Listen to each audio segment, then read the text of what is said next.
नमस्कार, दृष्टि आईएएस के टू द पॉइंट प्रोग्राम में आपका स्वागत है। आज हम बात करेंगे खबरों में डिजिटल मिलेनियम कॉपीराइट एक्ट के बारे में। आइए जान लेते हैं कि यह चर्चा में क्यों है। हाल ही में केंद्रीय मंत्री रविशंकर प्रसाद का ट्विटर अकाउंट लगभग 1 घंटे के लिए लॉक कर दिया गया था।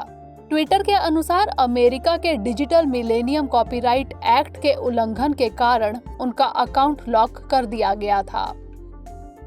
दरअसल ट्विटर को केंद्रीय मंत्री के अकाउंट पर पोस्ट किए गए कंटेंट के संदर्भ में डिजिटल मिलेनियम कॉपीराइट एक्ट के उल्लंघन को लेकर शिकायत मिली थी, जिसके कारण उनके अकाउंट के एक्सेस को अस्थायी रूप से रोका गया था।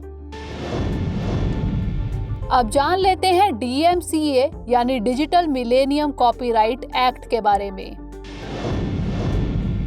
Digital millennium copyright act America के तत्कालीन राष्ट्रपति बिल क्लिंटन के काल में 1998 में पारित किया गया था। यह इंटरनेट पर बौद्धिक संपदा को मान्यता देने वाले दुनिया के पहले कानूनों में से एक है। यह 1996 में विश्व बौद्धिक संपदा संगठन यानी WIPO के सदस्य देशों द्वारा हस्ताक्षरित 2 संधियों के कार्यान्वयन की देखरेख करता है। ये 2 संधियां निम्नलिखित हैं: WIPO कॉपीराइट ट्रीटी और WIPO performances and phonograms treaty. इन दोनों संधियों को सामूहिक रूप से WIPO इंटरनेट ट्रीटीज कहा जाता है। भारत ने इन दोनों संधियों को रेटिफाई किया है। ये संधियां इंटरनेट और अन्य डिजिटल नेटवर्क पर रचनात्मक कार्यों तक अनधिकृत पहुंच और उपयोग को रोकने के लिए एक अंतर्राष्ट्रीय ढांचा तैयार करती है।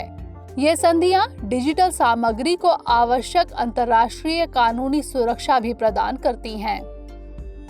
इन दोनों संधियों के मुताबिक WIPO के इन संधियों के हस्ताक्षरकर्ता देश अपने क्षेत्राधिकार में इन संधियों के अन्य हस्ताक्षरकर्ता देशों के नागरिकों द्वारा निर्मित बौद्धिक संपदा की रक्षा करेंगे।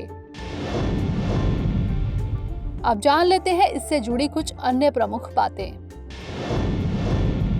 विश्व बौद्धिक संपदा संगठन की स्थापना 1967 में बौद्धिक संपदा की सुरक्षा एवं इसे बढ़ावा देने के लिए की गई थी। वर्तमान में WIPO के भारत सहित 193 देश सदस्य हैं। अब नोट कर लेते हैं आज का अभ्यास प्रश्न। डिजिटल मिलेनियम कॉपीराइट एक्ट के संदर्भ में निम्नलिखित कथनों पर विचार कीजिए। पहला, यह अमेरिका के तत्कालीन राष्ट्रपति बिल क्लिंटन के काल में 1998 में पारित किया गया था। दूसरा, यह WIPO इंटरनेट ट्रीटीज के कार्यान्वयन की देखरेख करता है। उपर्युक्त में से कौन सा यहाँ से कथन सत्य है या फिर है? A केवल 1, B केवल 2, C केवल 1 और 2 या फिर D ना तो 1 और ना ही 2? इसका उत्तर हमें कमेंट सेक्शन में जरूर भेजिएगा।